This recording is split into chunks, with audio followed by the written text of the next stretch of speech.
This IKEA sofa frame failed.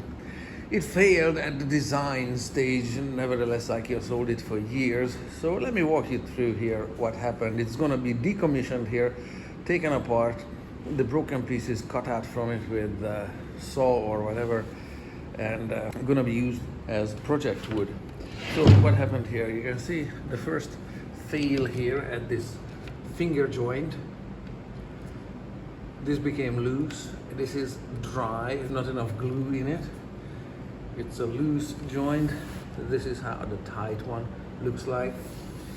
These finger jointings sometimes fail, so this is one of them. And it was reinforced with this ugly chunk of iron. So this is the backrest of the sofa. This is the seating area here. Obviously kids jumped on it and one of the dowels broke. No, two of the dowels broke.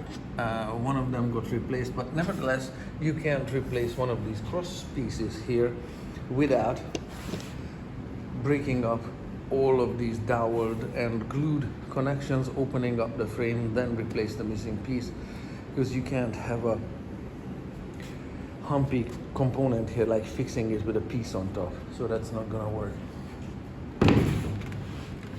Unfixable. This design failed at day one, minute one, and because it's long and thin and bends a lot when people sit on it,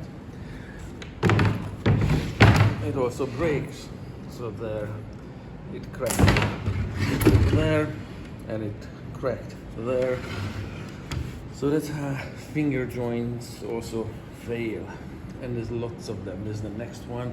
This whole thing is made out of recycled maple and birch sticks, so very nice, varnished, whatever. Yeah, it's been a failure forever. So now it's all just project wood. I want to point out a couple of things on this pile of project wood on the dismantled furniture. So this is what's called finger jointed wood, and when it's glued together properly it stays together. That's one thing. Another one is, and this is why this design failed at day one, minute one, is that these finger joints should only be used in vertical loads only. This way. In any building code, finger jointed studs are only acceptable in vertical use only, as studs, not as horizontal pieces such as a lintel or anything horizontal. So this wood is only strong in vertical use. So in a sofa bed, that's not happening. That's why this design was just doomed.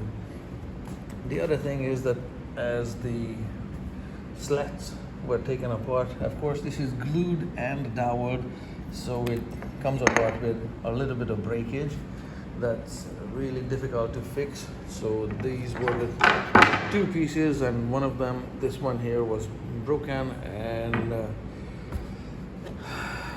the average homeowner is just not expected and not prepared to do furniture building basically from the ground up.